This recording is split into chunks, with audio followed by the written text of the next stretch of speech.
नमस्ते। आज जानो ज्योतिष में हम आपको बताएंगे जन्म कुंडली के दूसरे भाव में सूर्य का प्रभाव। जी हाँ। आज हम कुंडली के एक बहुत ही महत्वपूर्ण भाव पर बात करेंगे। दूसरा घर, जिसे धन भाव या कुटुंब भाव भी कहते हैं। हाँ, मैंने सुना है, धन और कुटुंब यानी पैसा और परिवार। बिल्कुल।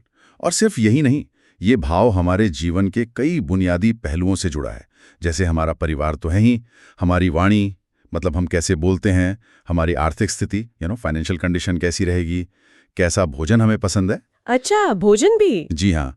और जब ग्रहों के राजा सूर्य, जो कि आत्मा और ऊर्जा के कारक हैं, वो इस भाव में बैठते हैं, तो उसका एक बहुत ही विशेष, एक गहरा प्रभाव पड़ता है। बिल्कुल, क्योंकि दूसरा भाव सीधे तौर पर हमारी जड़ों से, हमारे परिवार और हमारे रिसोर्सेज से जुड़ा है।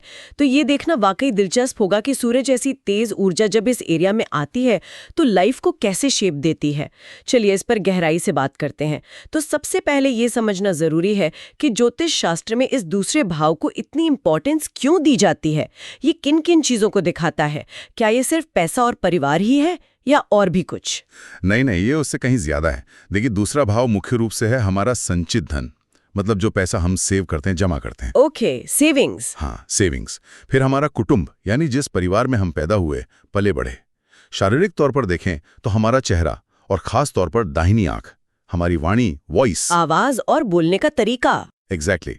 हम कैसा खाना पसंद करते हैं, हमारी जो बिल्कुल शुरुआती पढ़ाई होती है, अर्ली एजुकेशन, वो भी यहीं से देखी जाती है। और इसके अलावा जो मूवेबल एसेट्स होते हैं, जैसे गहने, सोना चांदी, हीरे, कीमती पत्थर, कोई इंपॉर्टेंट पेपर्स या डॉक्यूमेंट्स, वो सब इसी भाव के दायरे में आते हैं। अच्छा। और हाँ, ज्योतिष में बृहस्पति यानी गुरु ग्रह को इस भाव का नैसर्गिक कारक माना गया है, जो ज्ञान, समृद्धि और परिवार के मूल्यों को भी दर्शाता है। ठीक है, तो पैसा, परिवार, चेहरा, बोली, ये सब एक ही जगह से कंट्रोल हो रहा है। मैंने ये भी सुना है कि इसे मारक भाव भी कहते हैं। इसका क्या मतलब है? ये सुनने में थोड़ा डरावना सा लगता है। हाँ, ये शब्द मारक थोड़ा चिंता पैदा कर सकता है, लेकिन समझिए, ज्योतिष में दो भावों को मारक माना जाता है, दूसरा और सातवां। ओके। पर इसका मतलब ये बिल्कुल नहीं कि ये हमेशा नेगेटिव रिजल्ट्स ही देंगे। मारक का मतलब है वो भाव जो जीवन की अवधि या हेल्थ पर असर डाल सकता है। लेकिन इसका अंदाजा अकेले इस भाव से नहीं लगता। पूरी कुंडली देखनी पड़ती है। लग्न कितना स्ट्रांग है, आयु के दूसरे योग कैसे हैं, इन भावों के स्वामी कहाँ बैठे हैं, किस हाल में हैं। तो सिर्फ मारक सुनकर घबराने की जरूरत नहीं है। ये बस एक टेक्निकल टर्म है। ठीक है, ये समझना जरूरी था। अच्छा, अब आते हैं आर्थिक स्थिति पर। आपने कहा ये संचित धन का भाव है। तो क्या सिर्फ इसी भाव से पता चल जाता है कि कोई कितना अमीर होगा, या फिर 11वें भाव का भी रोल है? बहुत अच्छा सवाल है। देखिए, 11वां भाव जो है वो है हमारी इनकम का, लाभ का, इच्छा पूर्ति का। मतलब पैसा आ कहां से रहा है, वो 11वां भाव दिखाता है। हाँ, इनकम का हाउस। राइट। लेकिन वो पैसा टिकेगा कितना, जमा कितना होगा, वो दूसरा भाव तय करता है। इसलिए फाइनेंशियल प्रॉस्पेरिटी के लिए इन दोनों भावों का स्ट्रांग होना जरूरी है। अगर दूसरे और 11वें भाव के स्वामी ग्रह अच्छी पोजीशन में है, शुभ ग्रहों का प्रभाव है, और साथ में धन के नेचुरल कारक बृहस्पति वो भी कुंडली में बलवान है, तो हाँ, व्यक्ति निश्चित रूप से धनवान होता है, अच्छी संपत्ति जमा कर पाता है। और अगर ये कमजोर हो तो फिर दिक्कत आती है। पैसा आता तो है पर रुकता नहीं, या फिर कमाने और बचाने में बहुत स्ट्रगल करना पड़ता है। और वाणी का क्या? आपने कहा ये वाणी को भी कंट्रोल करता है।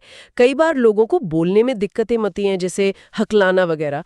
क्या इसका कनेक्शन भी दूसरे भाव से है? हाँ, बिल्कुल है, क्योंकि ये भाव सीधे मुंह और आवाज से जुड़ा है। तो अगर ये भाव खुद पीड़ित हो, मतलब इसमें कोई अशुभ ग्रह बैठा हो, या इस भाव का जो स्वामी ग्रह है वो कुंडली में कहीं कमजोर हो, अस्त हो, पाप ग्रहों के साथ हो, या फिर वाणी का जो नेचुरल कारक ग्रह है बुध, वो कमजोर या पीड़ित हो। अच्छा, बुध भी? हाँ, बुध भी। तो इनमें से कोई भी स्थिति हो तो व्यक्ति को बोलने में परेशानी हो सकती है। हकलाना, तुतलाना या आवाज क्लियर न होना, ऐसी दिक्कतें आ सकती हैं। और दूसरी तरफ अगर ये भाव, इसका स्वामी और बुध सब स्ट्रांग हो, अच्छी स्थिति में हो, तो व्यक्ति की आवाज बहुत प्रभावशाली, मीठी हो सकती है। इसीलिए सिंगिंग या म्यूजिक में किसी का टैलेंट भी यहीं से देखा जाता है। ये तो बड़ा इंटरेस्टिंग कनेक्शन है। और आपने चेहरे और दाहिनी आंख का भी जिक्र किया था। मतलब चेहरे की बनावट और आंखों की रोशनी ये भी यहीं से इम्पैक्ट होती है। डी शरीर के अंगों में दूसरा भाव मुख्य रूप से हमारे पूरे फेस को और स्पेसिफिकली दाहिनी आंख को रिप्रेजेंट करता है। दाहिनी आंख। हाँ, तो अगर इस भाव में सूर्य या चंद्रमा जैसे रोशनी देने वाले ग्रह, शनि, राहु या केतु जैसे अशुभ ग्रहों से पीड़ित हों, या इस भाव पर या इसके स्वामी पर क्रूर ग्रहों की नज़र हो, तो दाहिनी आंख में कोई प्रॉब्लम, नज़र कमज़ोर होना या आंखों की कोई और बीमारी होने का चांस रहता है। ओके। और चेहरे की सुंदरता, अट्रैक्शन, वो भी इसी भाव से देखते हैं।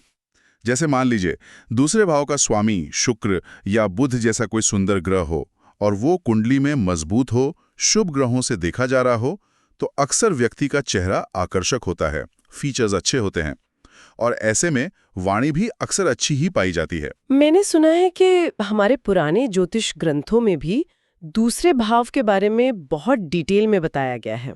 सोना, चांदी, हीरे मोती से लेकर सच झूठ बोलने की आदत तक। क्या ये सब भी इसी दायरे में आते हैं? हाँ हाँ, आप बिल्कुल सही कह रही हैं। हमारे प्राचीन ऋषियों ने गजब का शोध किया था। उत्तर कालामृत जैसे जो बड़े ग्रंथ हैं, उनमें द्वितीय भाव के बहुत सारे कारकत्व गिनाए गए हैं। जैसे उसने बताया है कि ये भाव सिर्फ सोना, चांदी, तांबा, हीरे, मोती जैसे रत्न और धातु ही नहीं दिखाता, बल्कि व्यक्ति सच बोलेगा या झूठ, उसकी जीभ मतलब टेस्ट और वाणी दोनों, दूसरों की मदद करने की उसकी टेंडेंसी और कैपेसिटी, उसके दोस्त कैसे होंगे, उसकी फाइनेंशियल कंडीशन, धर्म कर्म में विश्वास कैसा रहेगा, आंखों की रोशनी, वो कैसे कपड़े पहनेगा, उसे परफ्यूम वगैरह पसंद होंगे या नहीं, पैसा कमाने के लिए वो कैसे एफर्ट्स करेगा, लाइफ में उसे कितनी तकलीफें मिलेंगी, वो कितना इंडिपेंडेंट फील करेगा और उसकी बोलने की एबिलिटी कैसी होगी, ये सब कुछ। बाप रे, इतनी सारी चीजें। जी हाँ, और ये सिर्फ खुद की कमाई नहीं, बल्कि परिवार से मिलने वाली प्रॉपर्टी या विरासत को भी दिखाता है। हमारे कुल, हमारे वंश को भी यही रिप्रेजेंट करता है। और अगर हम कालपुरुष कुंडली देखें, जो मेष लग्न से शुरू होती है, तो दूसरा भाव वृषभ राशि का पड़ता है, जिसके स्वामी शुक्र हैं। एक और ग्रंथ है प्रसन्न ज्ञान, उसमें भट्टोत्पल कहते हैं कि ये भाव मोती, माणिक्य, खनिज, धन, कपड़े और बिजनेस को भी दिखाता है। वाह, ये तो वाकई कमाल है। मतलब ये एक अकेला भाव हमारे जीवन के इतने सारे फिजिकल, सोशल और यहाँ तक कि कैरेक्टर वाले पहलुओं को भी कवर करता है। ठीक है, अब हमने दूसरे भाव की इंपॉर्टेंस समझ ली, तो अब उस मेन सवाल पर आते हैं। अगर इस महत्वपूर्ण भाव में ग्रहों के राजा सूर्य देव बैठे हों तो क्या होता है? सूर्य जो खुद आत्मा, कॉन्फिडेंस, अथॉरिटी, पिता, सरकार का कारक है, जब वो धन, कुटुंब और वाणी के इस घर में आते हैं तो लाइफ पर कैसा असर डालते हैं? बिल्कुल। देखिए, सूर्य नेचुरली आत्मा का, हमारे सेल्फ का, हमारी आइडेंटिटी और हमारे कॉन्फिडेंस का सिंबल है। जब इतना पावरफुल और सेंट्रल प्लैनेट धन और कुटुंब के दूसरे भाव में आता है, तो एक बहुत नेचुरल टेंडेंसी देखने को मिलती है व्यक्ति की अपनी पहचान, उसकी सेल्फ वर्थ, मतलब वो खुद को कितना वैल्यूएबल समझता है, ये सब कहीं ना कहीं उसकी फिजिकल संपत्ति, उसके बैंक बैलेंस, उसकी फाइनेंशियल कंडीशन से बहुत गहराई से जुड़ जाती है। अच्छा, इसका मतलब ये हुआ कि ऐसे लोगों के लिए पैसा कमाना, चीजें इकट्ठा करना, एक तरह की फाइनेंशियल सिक्योरिटी पाना, ये सब उनके लिए सिर्फ जरूरत नहीं बल्कि उनके सेल्फ रिस्पेक्ट का बेस बन जाता है। क्या उन्हें लगता है कि उनकी पहचान इसी से है कि उनके पास क्या है? हाँ, काफी हद तक ऐसा होता है। उनमें फाइनेंशियल सिक्योरिटी पाने की एक बहुत इंटेंस डिजायर होती है। उन्हें अक्सर अंदर से ये फीलिंग आती है कि उनका सोशल स्टेटस, उनका रुतबा और वो खुद क्या हैं, ये उनकी मटेरियल अचीवमेंट से ही डिफाइन होता है। और क्योंकि सूर्य ऊर्जा, अधिकार और प्रकाश का सोर्स है, तो ऐसे लोगों में पैसे को अपनी तरफ अट्रैक्ट करने की एक नेचुरल कैपेसिटी भी हो सकती है। वो अपनी एनर्जी उसी डायरेक्शन में लगाते हैं। तो क्या इसका मतलब ये है कि दूसरे भाव में सूर्य वाले लोग अक्सर अमीर होते हैं? और अगर हाँ, तो उन्हें पैसा मिलता कैसे है? किन सोर्सेस से? क्या फैमिली से मिलता है या खुद कमाते हैं? सूर्य अगर दूसरे भाव में अच्छी स्थिति में हो तो हाँ, व्यक्ति धनवान बन सकता है। लेकिन यहाँ एक खास बात है, सूर्य व्यक्ति को सेल्फ डिपेंडेंट बनाता है। अच्छा, आत्मनिर्भर। बिल्कुल। इसलिए ऐसे लोग मुख्य रूप से अपने आत्मबल, अपनी काबिलियत, अपनी मेहनत और समाज में अपनी बनाई हुई इज्जत या पहचान के दम पर पैसा कमाते हैं। जैसा कि ज्योतिष के कुछ सूत्र बताते हैं, पैसा मिलने के सोर्स अलग अलग ग्रहों से बदल सकते हैं। जैसे अगर दूसरे भाव में बृहस्पति हो तो अक्सर पिता या दादा से हेल्प या विरासत मिलती है। चंद्रमा हो तो माँ, मौसी या परिवार की दूसरी लेडी से फायदा हो सकता है। शुक्र हो तो पत्नी या किसी और स्त्री के जरिए पैसा आता है। मंगल हो तो भाई का सपोर्ट मिलता है। शनि हो तो चाचा, ताऊ या अपने एम्प्लॉय से लाभ होता है। बुध हो तो बहन, साली या दूसरी फीमेल रिलेटिव से हेल्प मिलती है। राहु हो तो कई बार ससुराल या ननिहाल से अचानक बड़ा फायदा हो जाता है। और केतु हो तो बेटे या भांजे वगैरह से मदद मिलती है। ओके। सूर्य तो राजा है, तो क्या इनकी बोली में भी वो रॉयल टच, वो अथॉरिटी और तेजी दिखती है? हाँ, बिल्कुल दिखती है। सूर्य के असर से व्यक्ति की वाणी अक्सर प्रभावशाली होती है, अथॉरिटेटिव होती है, कॉन्फिडेंट होती है। उनकी आवाज में खास तरह का तेज, एक ओज हो सकता है।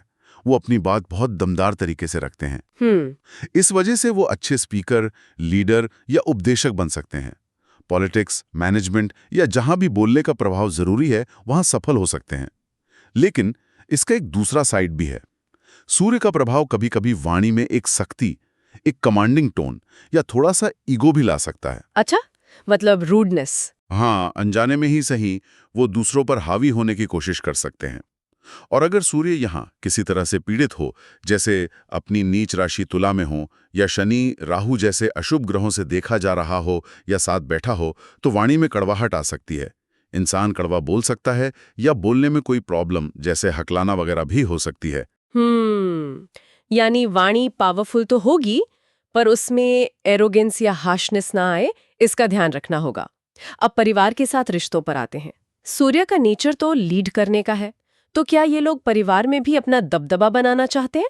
क्या इससे टेंशन हो सकती है? जी, ये एक बहुत नेचुरल टेंडेंसी है। सूर्य लीडर है, सेंटर में रहना चाहता है। इसलिए ऐसे लोग अपने जन के परिवार यानी कुटुंब में एक डोमिनेंट और सेंट्रल रोल निभाने की इच्छा रखते हैं। वो चाहते हैं कि फैमिली मेंबर्स उनकी सुने, उनकी लीडरशिप माने, उनकी इज्जत करें। ये अपने आप में बुरा नहीं है, वो जिम्मेदारी उठाते हैं। लेकिन अगर इसमें पर्सनल ईगो बहुत ज़्यादा आ जाए, अगर वो हर बात में अपनी ही चलाना चाहें, तो फैमिली रिश्तों में टेंशन, झगड़े और टकराव हो सकता है। मेंबर्स उनकी अथॉरिटी को चैलेंज कर सकते हैं या उनसे दूरी बना सकते हैं। खासकर जैसा कि लाल किताब ज्योतिष में एक इशारा मिलता है, ऐसे व्यक्ति को सलाह दी जाती है कि वो किसी स्त्री जैसे पत्नी के कारण अपने परिवार के बाकी लोगों से झगड़ा ना करे, क्योंकि इससे बात और बिगड़ सकती है। और सेहत के लिहाज से आपने पहले बताया था कि दूसरा भाव दाहिनी आंख से जुड़ा है और सूर्य खुद भी आंखों की रोशनी का कारक है, तो क्या दूसरे भाव में सूर्य होने पर आंखों की कोई खास प्रॉब्लम हो सकती है? हाँ, ये एक इम्पॉर्टेंट पॉइंट है, क्योंकि दूसरा भाव सीधे दाहिनी आंख को रिप्रेजेंट करता है और सूर्य खुद रोशनी और विजन का नेचुरल कारक है। इसलिए जब सूर्य इसी भाव में होता है तो दाहिनी आंख खास तौर पे सेंसिटिव हो जाती है। ओके। अगर सूर्य यहाँ स्ट्रांग है, शुभ प्रभाव में है, तो नजर अच्छी हो सकती है। लेकिन अगर सूर्य यहाँ पीड़ित हो, खासकर शनि, राहु, केतु जैसे पाप ग्रहों के प्रभाव में हो, उनके साथ हो या उनसे देखा जा रहा हो, या फिर सूर्य अपनी नीच राशि तुला में हो, तो व्यक्ति को लाइफ में कभी न कभी आंखों में दर्द, नजर की कमजोरी, आंखों में जलन या आंखों से जुड़ी कोई और प्रॉब्लम होने का चांस काफी बढ़ जाता है। इसलिए ऐसे लोगों को अपनी आंखों का खास ध्यान रखना चाहिए। यहाँ एक स्पेसिफिक सिचुएशन पर सोचना इंटरेस्टिंग होगा। मान लीजिए किसी की मेष लग्न की कुंडली है, तो उनका दूसरा भाव वृषभ राशि का होगा। अगर ऐसी कुंडली में सूर्य दूसरे भाव में यानी वृषभ राशि में बैठा हो, तो उसका क्या रिजल्ट होगा? क्योंकि वृषभ का स्वामी शुक्र है और ज्योतिष में सूर्य और शुक्र को बहुत अच्छे दोस्त नहीं मानते। उनका रिलेशन कुछ न्यूट्रल या थोड़ा अनकंफर्टेबल सा माना जाता है। ये एक बहुत ही प्रैक्टिकल और अच्छा सवाल है, क्योंकि लग्न बदलने से ग्रहों का फल काफी बदल जाता है। देखिए, मेष लग्न वालों के लिए सूर्य उनके पंचम भाव, 5th हाउस का स्वामी होता है। हाँ, बुद्धि और संतान का भाव। बिल्कुल, बुद्धि, शिक्षा, संतान, क्रिएटिविटी, पूर्व पुण्य। जब ये पंचमेश सूर्य दूसरे भाव में यानी धन, कुटुंब और वाणी के भाव में आता है, और वो भी वृषभ राशि में, तो ये हुआ बुद्धि और शिक्षा के स्वामी का धन भाव में आना। और जैसा आपने सही कहा, वृषभ का स्वामी शुक्र है, जिसके साथ सूर्य का रिलेशन बहुत फ्रेंडली नहीं है, पर दुश्मन वाला भी नहीं है, सम कह सकते हैं। ओके। यहाँ सूर्य वृषभ जैसी स्थिर, फिक्स्ड राशि में है, इसलिए व्यक्ति को स्थायी धन कमाने के मौके मिल सकते हैं। ये पोजीशन सरकारी नौकरी, एडमिनिस्ट्रेशन, पॉलिटिक्स या किसी ऐसे काम में सक्सेस दिला सकती है जहां अथॉरिटी और प्रेस्टीज जुड़ी हो। खासकर अगर सूर्य बली हो और दूसरे ग्रहों का भी सपोर्ट हो। पंचमेश होने के नाते व्यक्ति अपनी इंटेलिजेंस और एजुकेशन का यूज पैसा कमाने में करता है। वाणी अट्रैक्टिव और प्रभावशाली तो होगी, लेकिन शुक्र के प्रभाव और सूर्य की अथॉरिटी के मिक्सचर से उसमें एक खास तरह का, कह सकते हैं, रौब या आत्म प्रशंसा का भाव भी आ सकता है। अच्छा, हाँ। ऐसे व्यक्ति के लिए ह्यूमिलिटी बनाए रखना और अपनी अचीवमेंट्स का ज्यादा बखान करने से बचना बहुत जरूरी हो जाता है। अच्छा। हाँ, अगर ईगो और वाणी की हार्शनेस पर कंट्रोल न रखा तो अच्छी पैसा कमाने की क्षमता के बावजूद फैमिली लाइफ में झगड़े, कुटुंब से मतभेद और रिश्तों में दूरियां आ सकती हैं। ये तो हुई वैदिक ज्योतिष की बात। लाल किताब का नजरिया अक्सर काफी अलग होता है। क्या लाल किताब में दूसरे घर के सूर्य के बारे में कुछ खास कहा गया है? हाँ, लाल किताब की अपनी एक अलग सिंबॉलिक लैंग्वेज और इंटरप्रिटेशन स्टाइल है। वहाँ दूसरे घर में बैठे सूर्य के लिए कुछ इंटरेस्टिंग उपमाएं दी गई हैं। इसे खुद शिकार करके खाने वाला शेर कहा गया है। अच्छा। वही आत्मनिर्भर वाली बात, हाँ बिल्कुल, जो फिर से उसी बात को कंफर्म करता है कि व्यक्ति अपनी मेहनत से कमाता है, दूसरों पर निर्भर नहीं रहता। इसे बिना सहारे के जलने वाला मंदिर का दीपक भी कहा गया है, जो सेल्फ डिपेंडेंस और शायद थोड़े अकेलेपन का भी इशारा देता है। लाल किताब के अनुसार ऐसे व्यक्ति की फाइनेंशियल कंडीशन आमतौर पर सामान्य या एवरेज रहती है, न बहुत अमीरी न बहुत करीबी। कुछ खास कंडीशंस में ऐसा व्यक्ति धर्म कर्म से थोड़ा दूर या अपने ससुराल पक्ष का विरोधी भी हो सकता है। एक वार्निंग भी दी गई है कि अगर ऐसे व्यक्ति की कुंडली में मंगल और चंद्रमा दोनों पहले घर यानी लगन में हो तो दूसरे घर का सूर्य बहुत बुरा फल देकर व्यक्ति को गरीब भी बना सकता है। लाल किताब में अक्सर बचने के लिए कुछ सावधानियां और उपाय भी बताए जाते हैं। क्या दूसरे घर के सूर्य के लिए भी हैं? जी हाँ, लाल किताब हर सिचुएशन के लिए कुछ ना कुछ हिदायतें और रेमेडीज देती है।